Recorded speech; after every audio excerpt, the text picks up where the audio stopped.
Hey, welcome everybody to another edition of the North Alabama Outdoor Sportsman Podcast. I'm Mike Wells. I'm Chris Goodwin. Today we got something a little special for you. We got a guy that we're going to call via phone and discuss a little bit about strategies and stuff on the whitetail hunting. So right now we're going to give him a call. His name's Michael Yates. So let me see if I can get Mr. Yates on the phone here. And here we go. Can't give his phone number out. Y'all be harassing him. 867-5309. Chris already does that enough.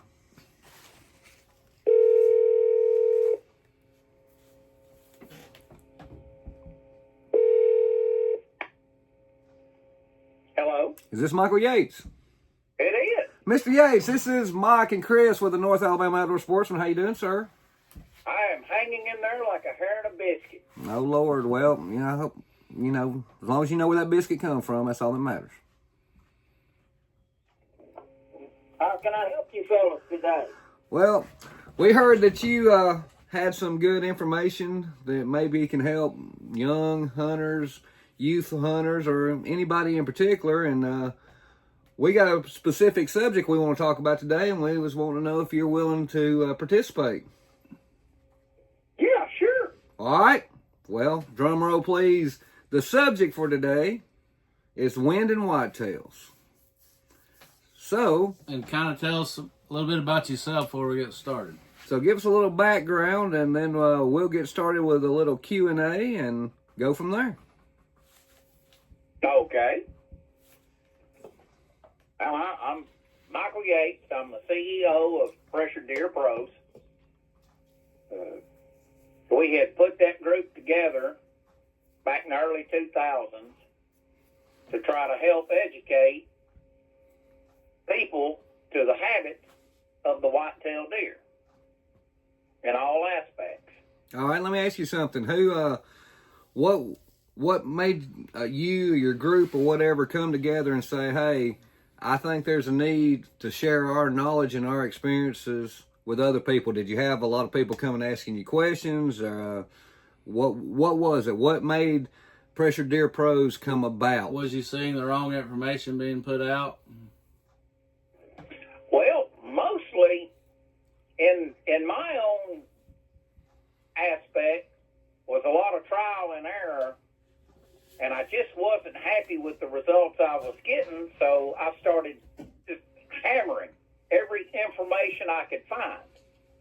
Well, I had happened to come across a fella named Bill Vale, and he was real big on the moon and moon times and feeding, and I didn't quite, at that time, I just didn't understand it enough so I says, okay, well, I'm going to call this old Bill fella, and I'm going to pick his brain, see if I can't learn something.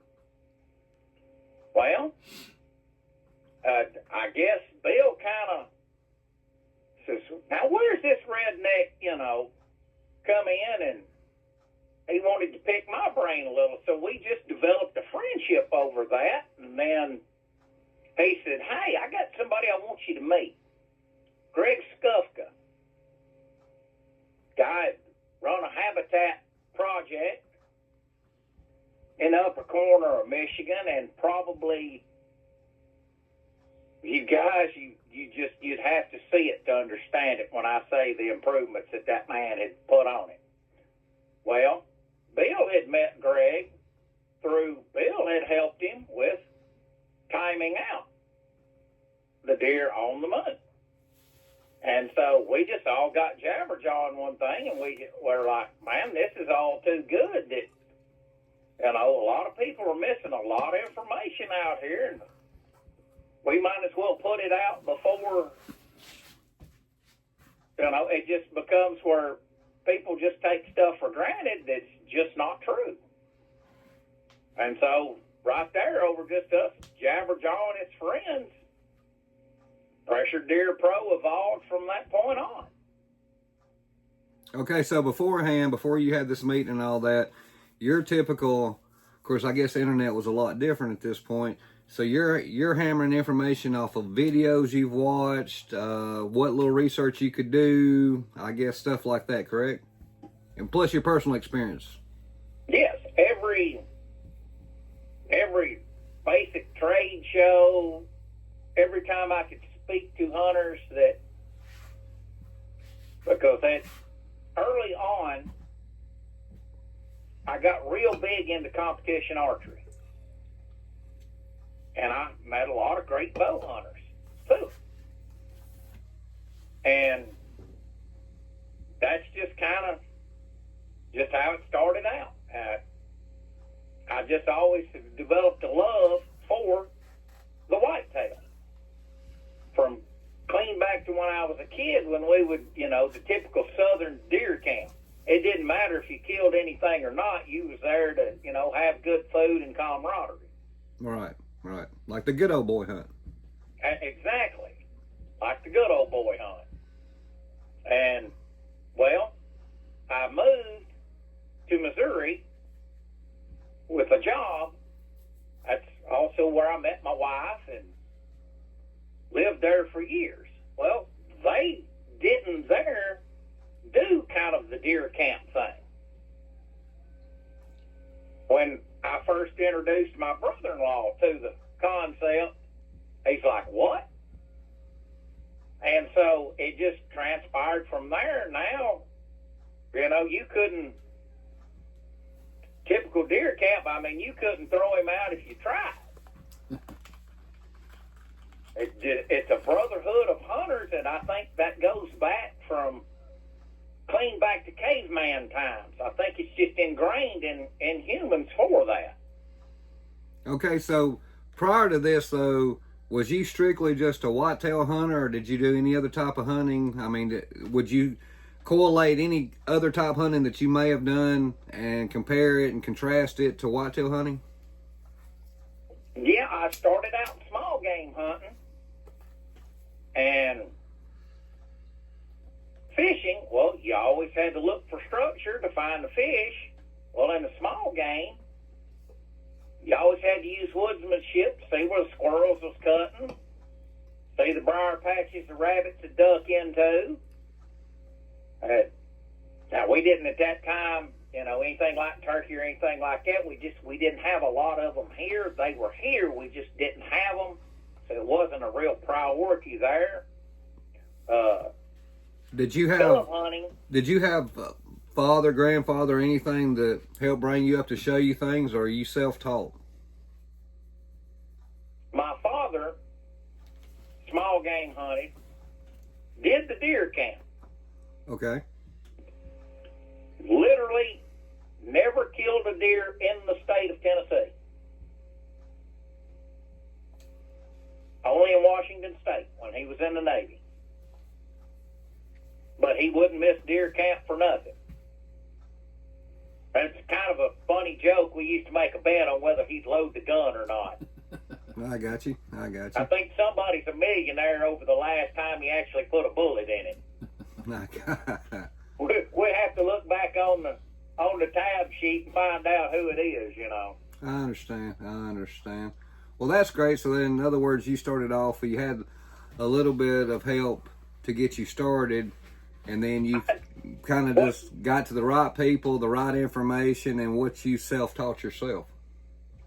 Yes, and mostly, like I said, reading like the old herders,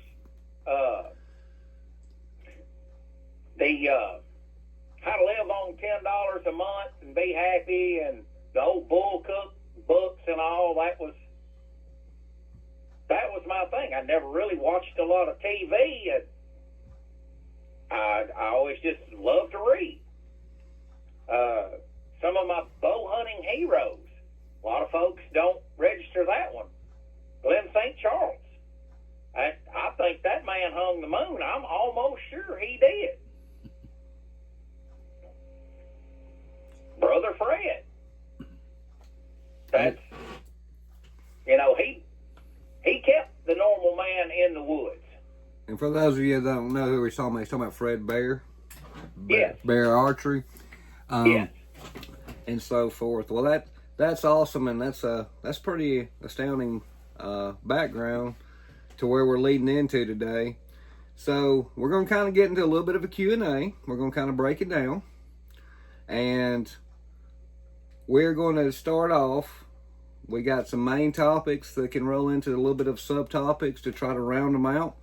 And for our listeners, we just want to go ahead and let you know, this is episode 1 of a multi-part interview with Michael Yates. So if there's something that you hear today that you don't fully understand, don't think that we're not going to come back to it, because it's a full circle deal, but we've got to touch on certain aspects right now that we may have to come back on the backside and fully detail. So if you got any questions or comments, just leave them in the comment section, and I assure you, before all the episodes are finished, we will go into detail certain aspects of what you're going to hear today. So just remember that this is episode 1. We're going to touch on several little things, and then we'll broaden out as we go in the future, okay?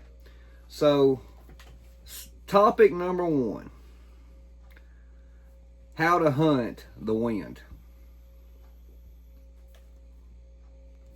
What's your perspective on that? All right. Well, we first have to understand the whitetail senses, how they would relate to it. Okay.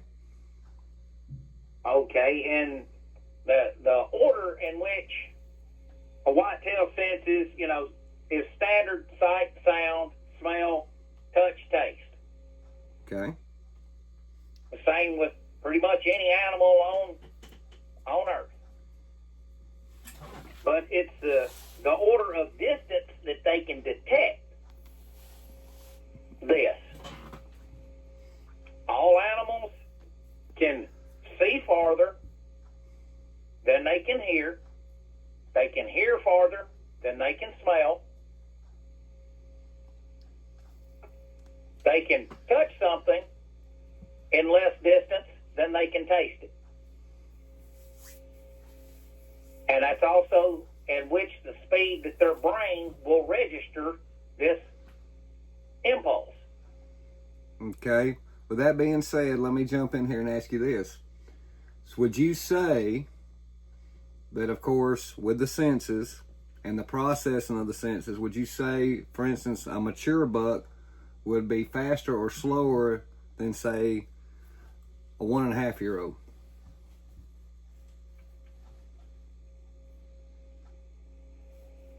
Physicality-wise, no. Condition-wise, yes. Okay. And the difference in that is, far as reaction time of whitetails to any stimulus, they're going to be just about equal. I mean, we have, humans that are quicker than others, but it's still within a pretty close range. Okay, so with that being said, where I was going with that is, if you're hunting mature whitetails and you're putting in the factors, whether it be the smell, the sight, or whatever, you're not going to say that the mature buck would have any more of an advantage or disadvantage as a young buck then. That they would, in the sense of, because they've been conditioned to a flight response. Okay, the fight or flight. Okay. They through trial and error of being messed with, I walk through the woods, I see this, and no, last time I saw that, I got hurt. Okay. That bites. Right. Or the last time I walked through the woods, and I heard this clank. Wait a minute, there's no clank in the woods. There's crack and stuff like that, but there's no clank. A ting of metal. Right. Well, I'm walking through the woods, and what's that?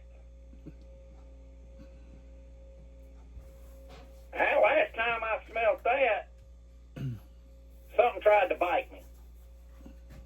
That's no good. It's standard senses.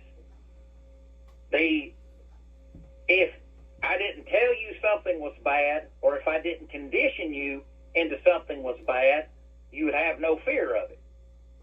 Exactly. You didn't have a negative response to the stimulus that you were given. Right. Just like our grandparents, they were never conditioned for air conditioning, so to them it wasn't near as hot as it is to us because we're used to air conditioning, so the heat gets to us a lot more, correct? Exactly. Okay. That's a great analogy right there. Okay. All right. Well, I think Chris has got a couple of questions he wants to ask you about this subject we're talking about, how to hunt the wind. Chris? Okay. Where do you see others using the wind wrong as opposed to how the deer or a mature, experienced buck that's seen a few seasons that's using it to their advantage? Okay. Well, to understand, for the sense of smell in any animal requires a molecular movement. A molecule has to enter their nose. The only way that molecule can move is via the wind.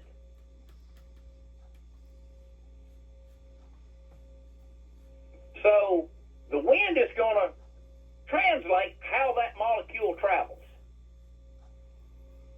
That in turn will dictate how that animal will travel.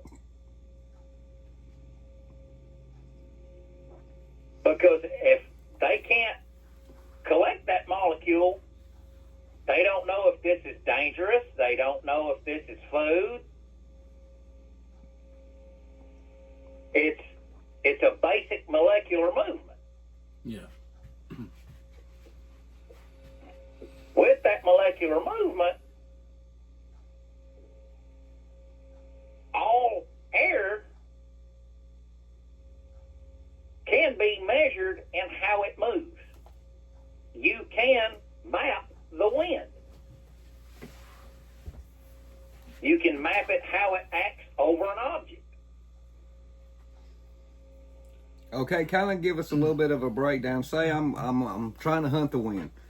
Give me a scenario to where if I'm hunting, or give me some differences or likenesses of if I'm hunting in cover or if I'm in an open terrain. Say, for instance, if I'm in a forest and I'm hunting, what would be similarities or differences to where if I'm out in the Midwest and I'm opening a big ag field?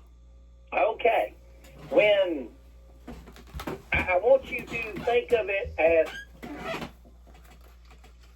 you have all these finely tuned instruments on your body. And as I say, I start to put a blindfold on you, you got to start using your other senses to make up for not being able to see as well, don't you? Yeah, say, you got the best camo, so you ain't worried about them seeing you. You ain't worried about them hearing you because you ain't moving, you ain't banging metal. So the only other way they can really detect you would be their nose, and they got to get the molecular molecule in their nasal. Exactly. They have to be able to pick that up. Well, yes. The only way that molecule gets to them is via the wind. Yep. Like, say you're in the woods and you're hunting, say around a scrape. Most people want to sit downwind of the scrape with wind in their face. Would you say that is the correct way, or would you go about it different? It is, but it's the distance that you set downwind of it. And that's based off the wind speed? That is based off of wind speed, molecular movement, yes. Okay, so let's say we got a 4 mile an hour wind. Where should I be sitting past the scrape? The actual molecule will hit the ground in 40 feet. And that's where the buck would cruise through to kind of check it? He has to go between that to be able to pick it up at that wind. So if he goes 45 yards, he can't smell it, right? It doesn't exist. They can't think. Especially if there's a little vegetation for it to cling to between here and there, huh? Exactly. Okay, now, how far, say there's a 10-mile-an-hour wind, is that going to travel 100 yards? 100 feet. I mean, yeah, 100. But that's also you've got to take in certain aspect the terrain itself, correct? Because wind necessarily, say for instance you're down in a creek bottom, Anytime that you would have a physical barrier, okay, now let's add to this molecular movement. Okay. Okay, all molecules have positive and negative ions. Yes. Okay, so when they touch another object, they stick. They don't just keep going on. They stick.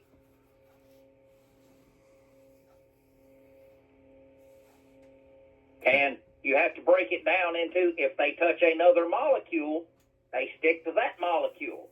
And then they stick to this molecule, and this molecule, and this molecule. Well, eventually, that gets big enough where you can see it, don't it?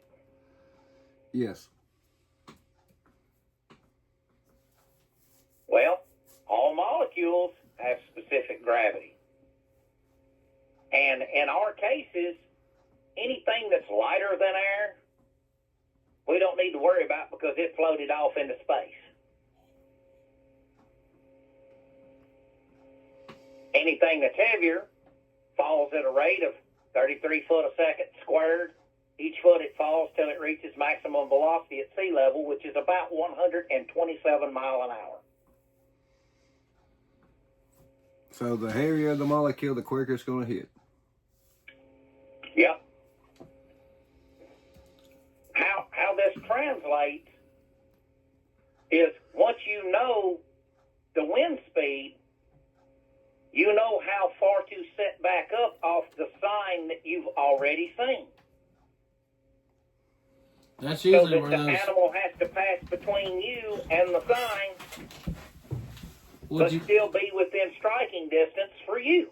Would you say that's usually where those faint trails everybody talks about sits? That's exactly where they're at. If you take an average for that area, say you go to Weather Underground, and you look up the winds for that particular spot, that faint trail is usually right at the average for those winds. And just for our listeners, Chris, would you just kind of elaborate a little bit more about faint trails? You know, instead of like a beat down cow path, the doe trail, what the bucks will travel to cut the doe tracks, trails, and like I said, check the scrape down wind or the bait pile or the feed tree or whatever. Feed tree, scrape, daisy doe. Yeah. Doe bedding area. Bedding area. The molecular transfer is the same. It does not matter the molecule.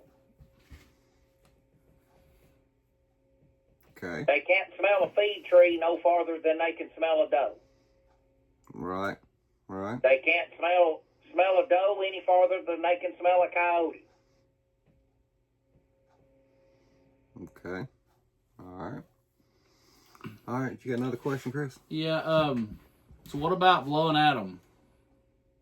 Okay. Let's go back to the molecular transfer. Yeah, what's the thought process behind that, and kind of like hunting a windward side of a hill instead of leeward? Okay, if you're looking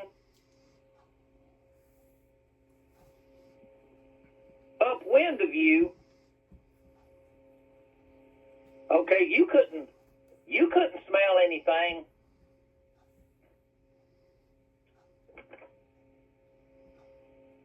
Anything behind you is how they'd have to go into the wind for that molecule to get to that nose, don't they? Yep. Okay. Now, this changes as, remember I said about the blindfold on your eyes or like the earmuffs, as you start to take away one, the other has to work more. Mm-hmm. So as their vision can increase, they don't rely on their nose as much the way they're facing. Like they're entering a field. They can see. Yep. So they turn the vision wide open on the knob and turn the smell down a little. Versus because them. they only need to worry about what they can't see, which will be behind them. Versus them coming into cover.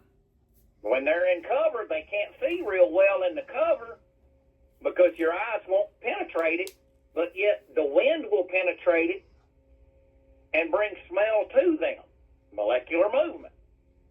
So they turn the dial up on smell and back it off the eyesight. Well, for them to be able to do that, again, that all relies on the wind to bring that molecule to them. Okay. We call it, at the Pressure Deer Pro, the wind rope. Okay. And how can someone use that to their advantage? Say, they're approaching a field. Okay, you're approaching a field. If you'll come at an angle from the predominant wind, you're able to come up to that field, and you're many degrees off of what would be downwind of that field. Because the animal's going to come downwind of that field to enter that field. He's making sure nothing's in that field before he gets there. He's in cover coming into an opening. Now, once he's opening the field, he's using his eyes and the wind's coming over his back. And you'll see this play out every time. I can show it to you on snow, every hunting video ever made. That's why when people hunt a field, the wind's blowing in their face, the deer usually comes out of the back of the field, huh? Yep. All right, Michael, here's something else. And I don't want to really go into huge detail right now because we're going to save it to really expand on it in a future episode.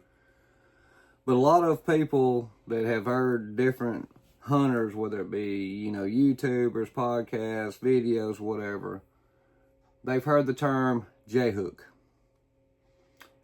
Without just going into extreme blowed up detail, and since we're talking about the wind, kind of give the audience a little bit of background on that term J-hook.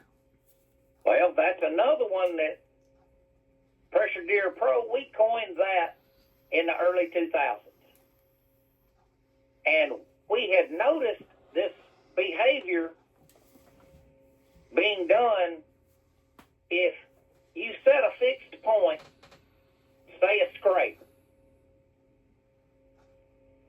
Okay, for me to see if anything's happened at that scrape, and I'm going to use my nose, I'm going to have to go downwind of that scrape to see, has anybody licked the branch? Has it been urinated in? I have to go downwind of it because I couldn't tell it from upwind.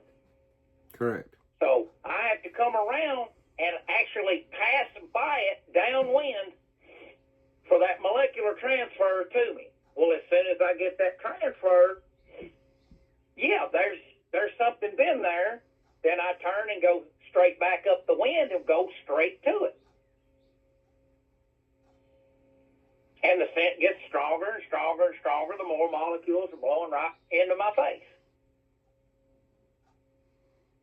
Okay. But you have to pass downwind of it to make a hook to come up to it. Kind of like them checking their beds. Their beds. Make sure a predator's not in there waiting on them. Exactly. That's why they do it. And it plays out a lot. Now, in the South here, you don't get it as often, but you can see it play out on the snow. Like I said, I used to live in Missouri. You can see this play out on the snow, It's almost to the point I can literally show you where other hunters' stands are and never have walked near them. You'll see the trail going along where the deer's tracking right through the snow, and then you'll see it abruptly change. You look at that weathered underground and you don't see that wind change. Here comes the J-hook. I'll guarantee you there's a stand sitting there.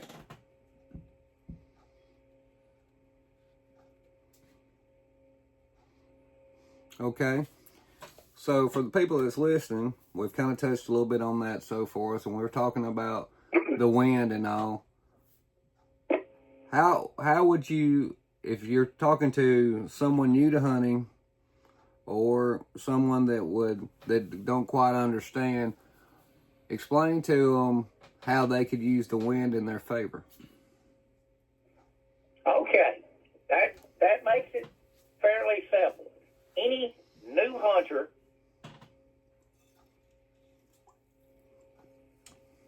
figure out your wind direction for that day. Any sign that you have found, whether that's a rub, scrape, doe beds, anything you want, position yourself accordingly downwind of that fixed point.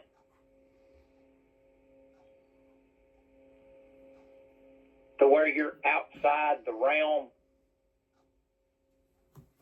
of that molecular movement,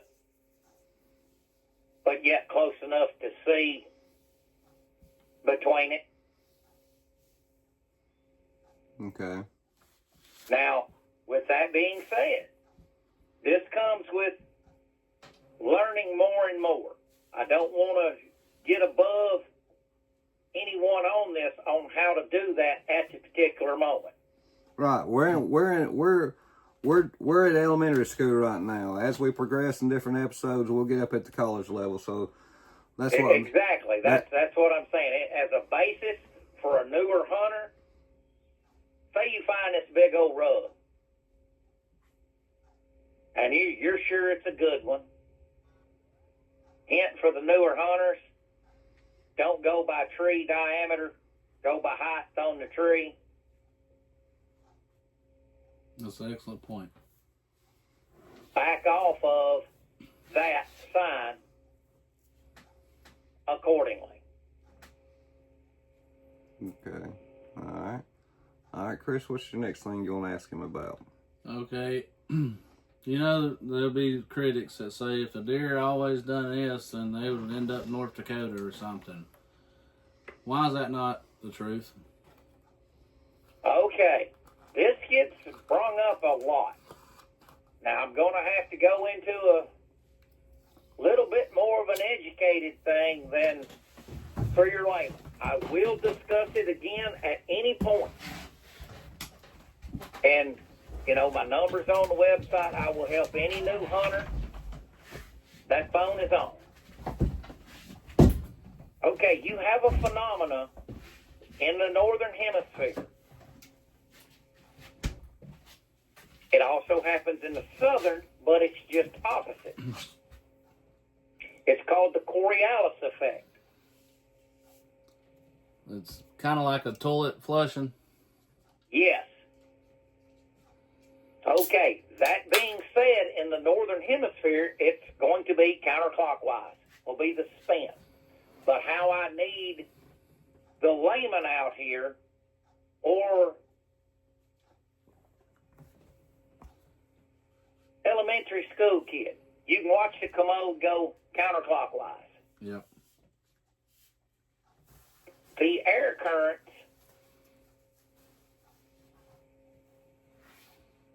air is the property. If you compress air, you get a liquid. So it reacts the same. Okay. So that counterclockwise motion, that's how come you won't end up and see a lot of people when they bring up about the wind. Well, they'd end up in Washington State if blah, blah. No, because they forgot of that phenomenon. And that's kind of what they would call their loops. Their loops, yes. And every one of them run counterclockwise. They have to keep the advantage. And you can see this on the GPS studies, on drone studies, they have to, or they cannot have wind. Yeah.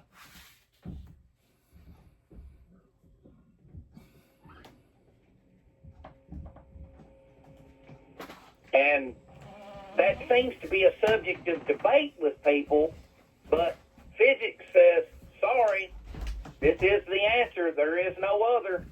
Yeah.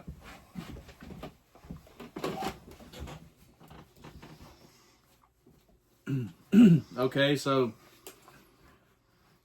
how could someone use that knowledge also to their benefit while hunting, factoring in the wind and the cross effect also? Now, this is something we had put out before on, a basic how, when, where, and why. At this junction, we're explaining why this happens. Okay, now how to use it to your advantage. You already know that it's an elliptical pattern. It runs counterclockwise. Correct. Okay, now look at your prevailing winds. Now you figured out their direction of travel. If you'll check your moon times for your feed times, now you can just about tell where they're going to be along that travel.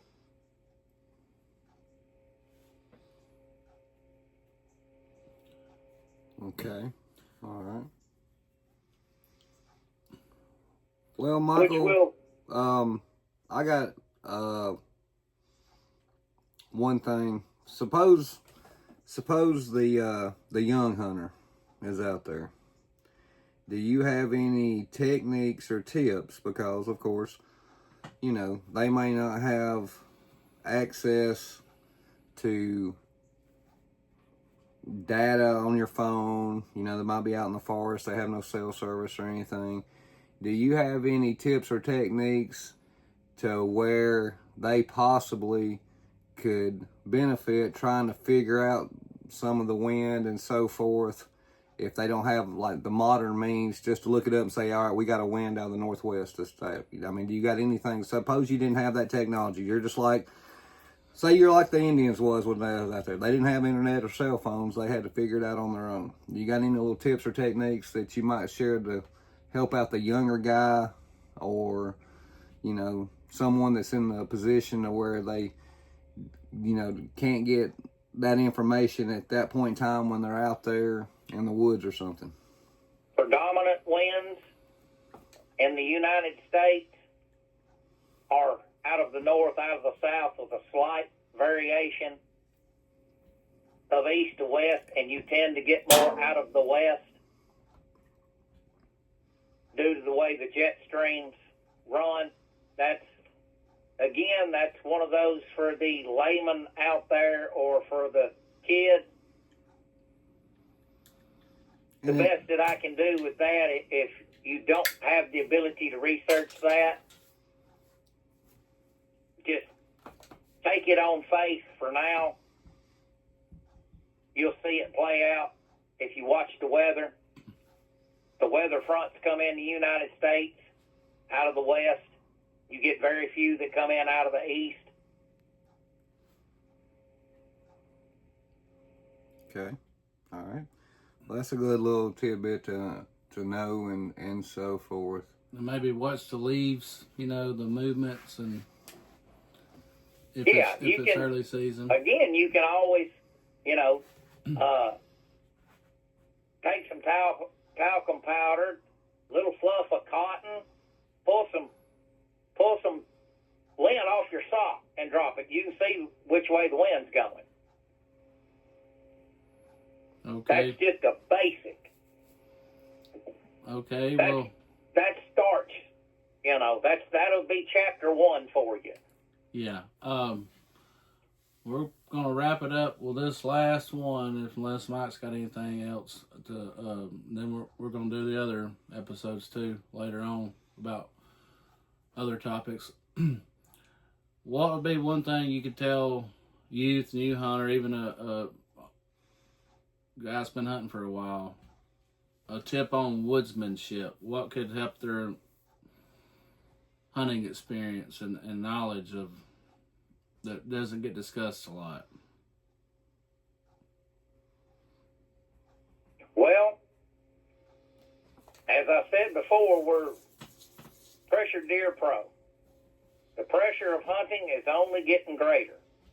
Even though it's usually less hunters per capita every year via license sale, but the hunters are getting smarter. The easiest tip is watch how you enter and exit where you're going. If the sign shows you that it's feeding,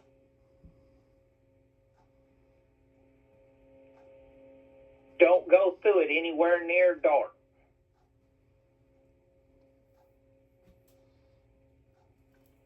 Okay, now why is that? All the deer tend to conglomerate together to feed at dark.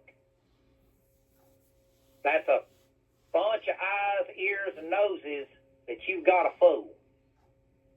Well, once you get in there and you hunt them, you still have to get back out, don't you? Yep. Odds are they catch you coming in and out.